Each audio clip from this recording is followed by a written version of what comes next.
Entonces tiene la capacidad de irse a pegar a las arterias. Normalmente nuestro corazón mantiene una presión arterial estándar para que la sangre pase por los vasos sanguíneos y llegue hacia sus intestinos. Pero cuando hay colesterol tapando las arterias, el corazón le va a costar que la sangre pase por ahí, entonces va a tener que hacer más fuerza. Entonces ese depósito, ¿cómo se llama ese depósito de colesterol en las arterias? Aterosclerosis. Aterosclerosis. Los ateromas son estos, ¿verdad? Aterosclerosis. Entonces esto nos provoca hipertensión. Voy a poner hasta acá, porque acá de este lado ustedes me van a decir ahorita cuáles son las fórmulas o las variables para calcular la presión arterial. Híjole. Eso es de fisiología. Fórmulas. Sí. Presión arterial es igual a gasto cardíaco por la resistencia vascular. Ahora el gasto cardíaco. ¿Qué es el gasto cardíaco? Igual a frecuencia cardíaca por ¿Cómo lo llevo? la presión arterial es igual al gasto cardíaco por la resistencia vascular y el gasto cardíaco es igual a la frecuencia cardíaca por esas fórmulas son importantes. ¿No lo podría preguntar en un proceso? No lo veo. Pero al momento de explicarme la fisiopatología, ahí Mira, nos vamos a desfasar de ¿por qué aumenta la presión arterial cuando hay aterosclerosis? Porque hay más resistencia vascular. Es que la resistencia es la dificultad al paso de algo, al flujo de algo. En este caso es la dificultad al flujo de sangre por los vasos sanguíneos. Entonces, si está costando que la sangre pase porque está tapado de colesterol, eso aumenta la resistencia vascular y eso aumenta la presión arterial. ¿Okay? Esta no es la única causa de hipertensión. Entonces, también tenemos otras, que es desde el exceso de insulina. El exceso de insulina a nivel del riñón tiene un efecto. ¿Cuál es? ¿Qué hace la insulina en el riñón? La insulina no solo sirve para meter la glucosa a las células.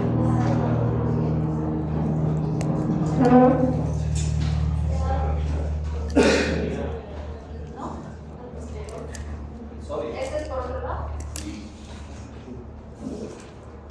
Aumenta la retención.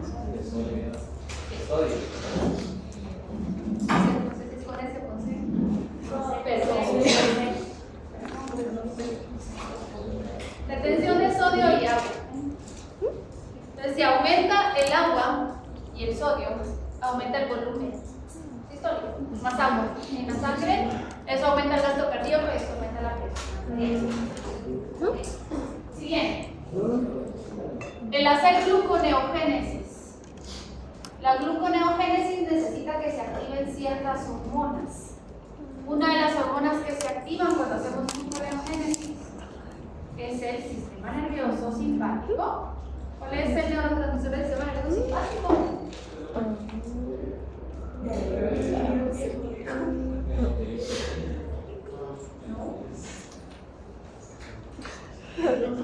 ¿Ah? ¿No? Adrenalina. Cuando nosotros liberamos adrenalina, aumenta la frecuencia cardíaca. Si aumenta la frecuencia cardíaca, aumenta el gasto cardíaco y aumenta la presión arterial. Estos pacientes están aumentando la presión arterial también por el sistema nervioso simpático. ¿Okay? Y este sistema nervioso simpático también activa la secreción del sistema renina, angiotensina, aldosterona. Y el sistema renina, angiotensina, aldosterona hace que se retenga agua y sodio en el riñón. Entonces tenemos hipertensión arterial. Generalmente un paciente a quien le da un infarto porque estaba hipertenso, el tratamiento no es darle medicina para la presión arterial. El tratamiento es irse al origen del problema, que es con la hipertensión que está asociada al síndrome metabólico. ¿Okay? Entonces vamos a sumar algunas cosas acá. Vamos a poner ahora síntomas y laboratorio.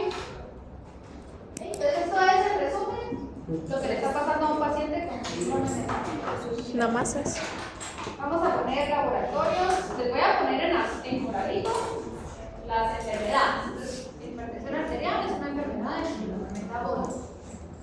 Esto es trastorno del metabolismo de la glucosa. Esto es dislipidemia.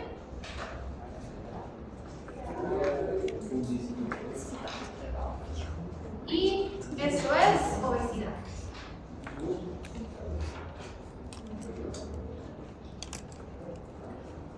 Son 4, ¿verdad? 1, 2, 3, 4.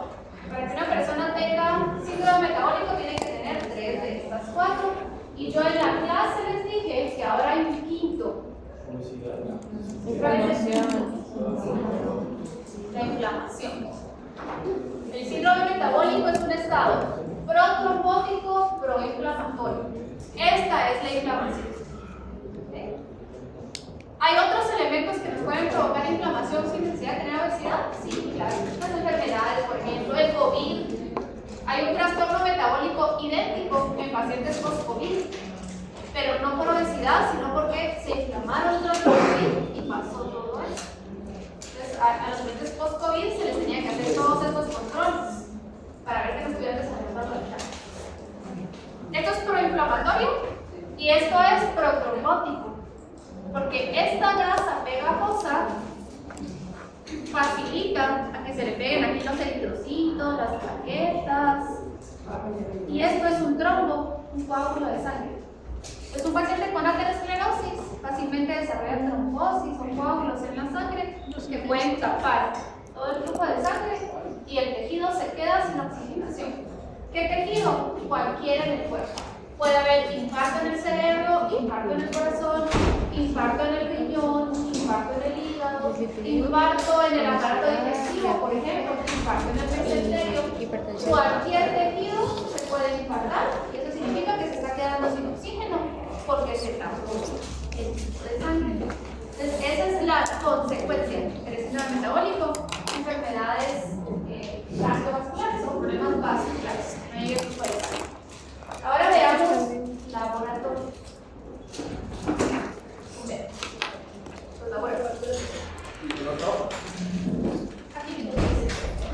La obesidad no tenemos laboratorios para medir obesidad, pero sí tenemos datos antropométricos. Entonces, díganme qué datos antropométricos utilizamos para diagnosticar obesidad. Índice de masa corporal. ¿Qué manda? IMC para la edad. Peso, talla.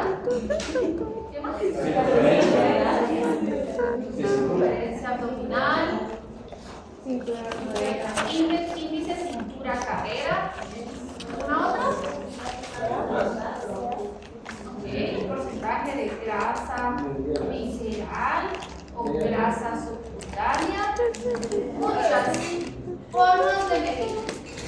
Estamos acostumbrados a medir IMC, pero ya vimos en la clase anterior de que no es tan confiable. En un paciente hinchado, por ejemplo, no va a ser confiable.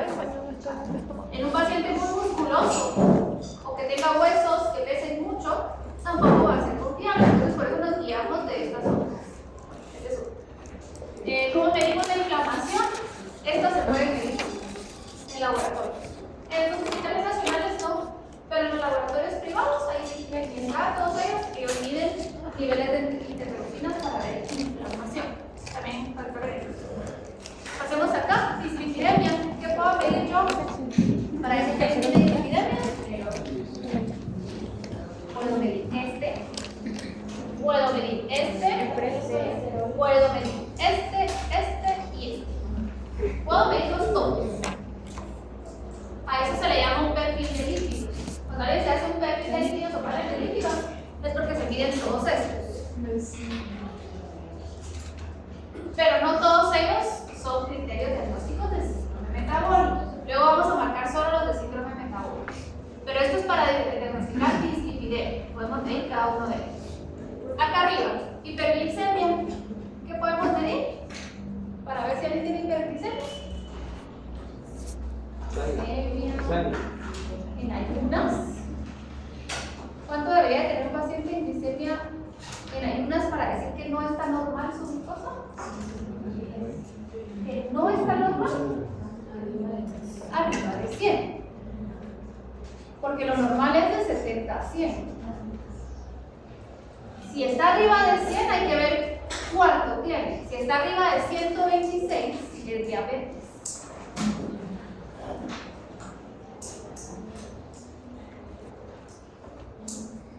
Eso es diabetes.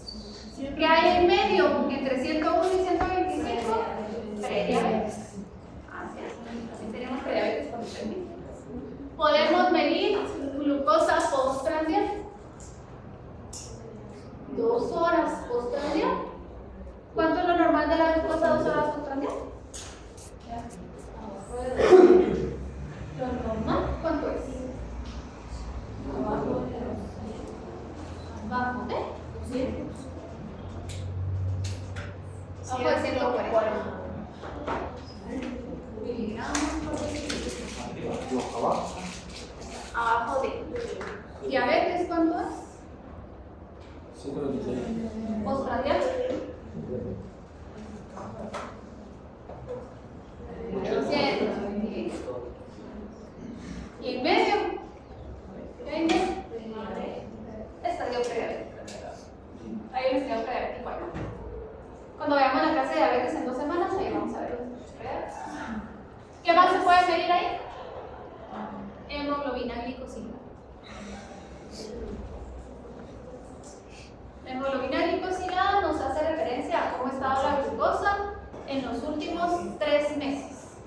Entonces, sí es un criterio que nos ayuda a diagnosticar diabetes, pero no es el más importante. Lo normal de la hemoglobina glicosilada es abajo de 6.5%. Depende de la literatura, hay unos que dicen arriba de 100, abajo de 7, abajo de 6, pero el promedio es 6.5. Esto lo podemos medir en hiperinsulinismo. Sí, y lo debemos medir. Ya no nos sirve solo medir la glucosa. Ustedes como nutricionistas que van a estudiar el estado metabólico de su paciente, tienen que ir a medir la insulina. Entonces, hay insulina en ayunas y hay insulina 2 horas postprandial. Entonces, ustedes piden glucosa en ayunas y postprandial y insulina en ayunas y postprandial. Tiene que ser parte del mismo laboratorio, al mismo tiempo se le pide al paciente. Porque puede ser que no tenga hiperglicemia, pero que ya tenga hiperinsulinemia. Díganme un síntoma de hiperinsulinemia. Si no tengo dónde hacer niveles de insulina, pero clínicamente, ¿cómo lo puedo ver?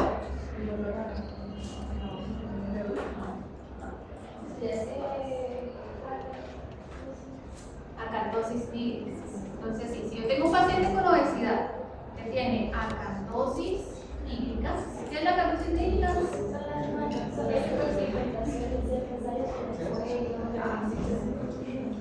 Es hiperpigmentación en los pliegues, pues el cuello, las axilas también.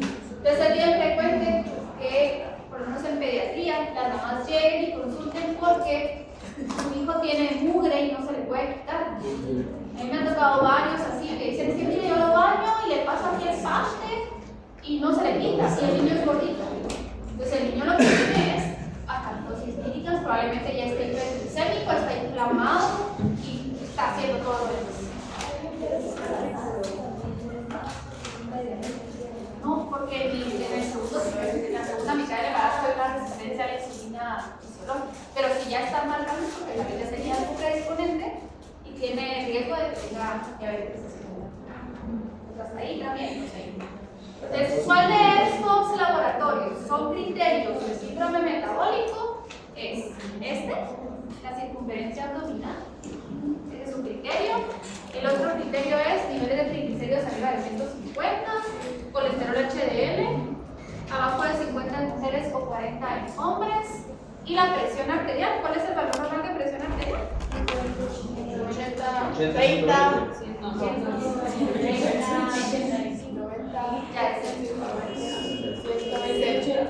110. 90 está muy alto. 110 milímetros de mercurio. Eso es lo normal. De hecho, cada vez le baja más. Porque mientras más baja la presión, significa que el corazón está necesitando menos fuerza para poder bombear la sangre. Al cuerpo le llega mejor el oxígeno sin tener que esforzar tanto el corazón. Entonces, algunas actualizaciones nos dicen de que esta sería la mejor presión. De hecho, 110/60 sería lo mejor. Porque es el corazón que no necesita hacer tanto esfuerzo. Va a vivir más ese tejido cardíaco que no se está.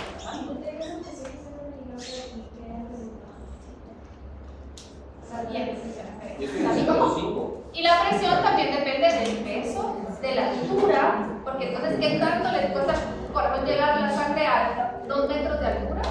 De las personas que son más bajitas tienen menos. ¿Es normal? ¿Cuánto es el criterio de síndrome metabólico?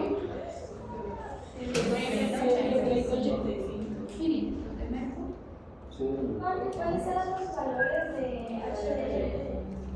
De HDL es en hombres menor a 40 y en mujeres menor a 50 miligramos por decilitro. Siempre le ponen ahí las dimensionales, miligramos por decilitro. De triglicéridos son mayores a 150 miligramos por decilitro. Esto lo estamos considerando, estos valores, en niños adolescentes. En niños pequeños utilizamos percentiles. Si está arriba del percentil 90, eso significa que ya se pasó, arriba de aquí. Que los valores no los van a preguntar, o sea, como específicos, ¿no? Bien, esto se marca. Este es otro.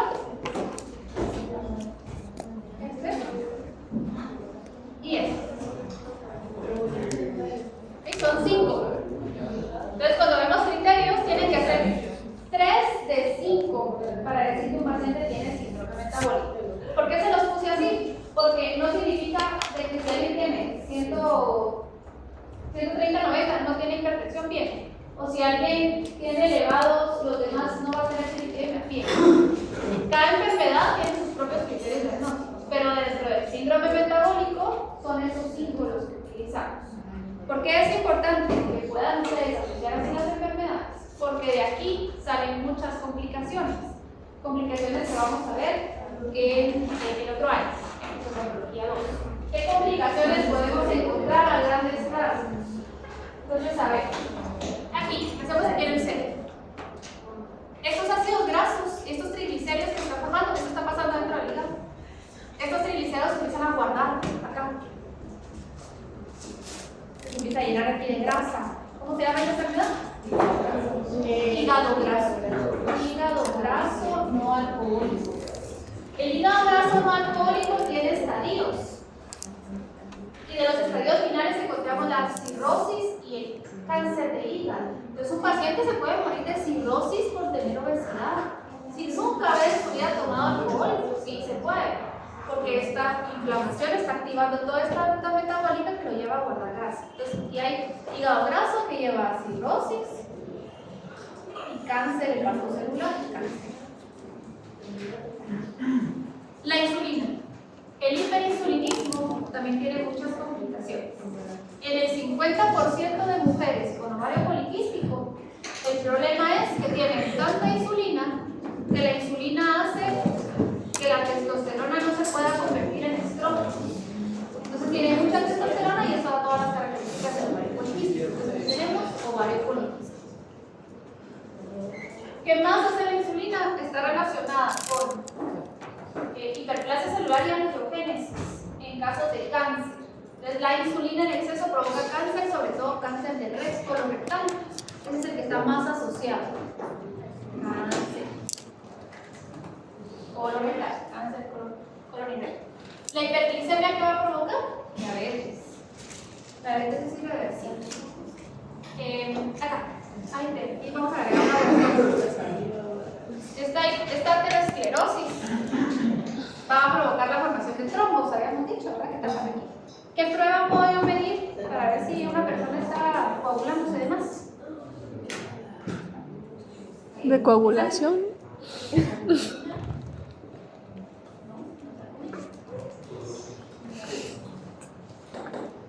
Es parte de la cascada de la coagulación. El precursor de la fibrina. Fibrinógeno. Aquí podemos medir fibrinógeno. Entonces,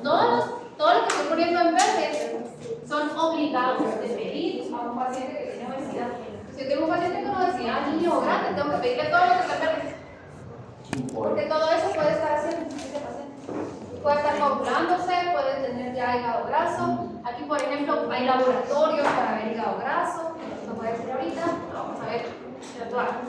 Obesidad. ¿Qué complicaciones puede tener un paciente con obesidad? ¿Cómo se llama el trastorno donde no pueden respirar en la noche y roncan mucho? Apnea. Apnea obstructiva del sueño, porque la grasa acumulada en el cuello, al acostarse boca arriba, tapa la vía respiratoria, entonces empiezan a roncar los pacientes y se pueden quedar sin oxigenación en el cerebro. Entonces al día siguiente no se pueden concentrar, tienen sueño, tienen problemas para la memoria. Puede ser que en la noche no hayan oxigenado bien el cerebro porque estaban tapados de la vía respiratoria. Y por eso un paciente que ronca cuando se le da la vuelta, ya respira bien, porque ya se desobstruye la vía respiratoria. Otra complicación. En ese caso, despertarlos no es malo. No, es malo. Es mejor. Me quedo dormida. Es mejor, pero si te vuelven a acostar, si Me quedé tienen dormida grasa y con no mamá está porque boca no me había arriba, levantado. es el derecho de líquido. La tuve que mover como Se 3 puede veces en resolver la noche cuando porque se no da. podía dormir de sus ronquidos. A ver, si Estaba aumenta desvelada, la amanecí. presión abdominal por la presión de grasa en el abdomen, el estómago sube y se relaja el esfínter esofágico inferior. ¿Y eso qué enfermedad provoca? Enfermedad por si se relaja el esfínter esofágico inferior, la enfermedad por reflujo gastroesofágico. ¿Cómo se trata la enfermedad por reflujo en un paciente con obesidad? Bajando de peso. Porque entonces se reduce la presión intraabdominal y el estómago regresa a su posición normal. También el exceso de peso en las articulaciones provoca que las articulaciones empiezan a chocar entre sí, se desgastan y eso se llama artrosis. Artrosis sobre todo en las articulaciones que aguantan peso, que son las de la rodilla, los tobillos y las caderas, la columna a veces. Entonces, pedirle a un paciente con obesidad que salga a correr, si ya tiene artrosis, eso provoca dolor. Imagínense 2 cosas chocando ahí.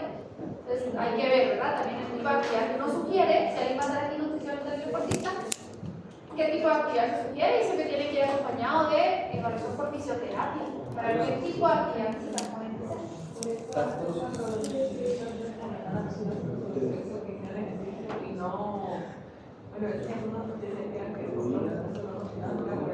Sí, puede ser también por la limitación al flujo de aire, porque los pulmones también suben, entonces ya no tienen tanta capacidad para expandirse cuando están mucha grasa abdominal. Ok, ¿cómo se puede ver? Ah, sí, una muy importante. Está viendo la más importante. De las últimas clases que vamos a tener es enfermedad renal crónica. La enfermedad renal crónica es una complicación de cada una de estas enfermedades. Por ejemplo, la grasa que se acumula alrededor del riñón, que es grasa visceral, inflama porque libera citoquinas al riñón y el riñón empieza a funcionar. La glucosa en exceso es tóxica y lastima al glomérulo del riñón, entonces ya no puede filtrar y eso genera enfermedad crónica. Esta grasa también se puede ir a tapar las arterias del riñón, limitan el flujo de sangre y da enfermedad crónica. Y el exceso de presión arterial lastima el glomérulo. La sangre está llegando con mucha fuerza al glomérulo y lo lesiona y lo cicatriza. Entonces, una complicación muy común e irreversible del síndrome metabólico es la falla renal crónica. Y de la falla renal crónica podríamos hacer todo un diagrama así. Lo vamos a hacer cuando tengamos la clase en 2 semanas. Porque hay una cantidad de complicaciones de la enfermedad renal crónica que pudo haber sido prevenido desde el control de la obesidad. Entonces, así es como está relacionado todo el síndrome metabólico. Van a ir ustedes en su casa cuando estén estudiando para el parcial de la otra semana a completar su mapa mental. Van a completar los valores diagnósticos, la fisiopatología de por qué se está desarrollando esa enfermedad. Y eso es lo que yo les voy a preguntar en el parcial. Cómo se interrelacionan todas las enfermedades. ¿Ok? Entonces ahora lo que vamos a hacer es que vamos a ir a hacer una hoja de trabajo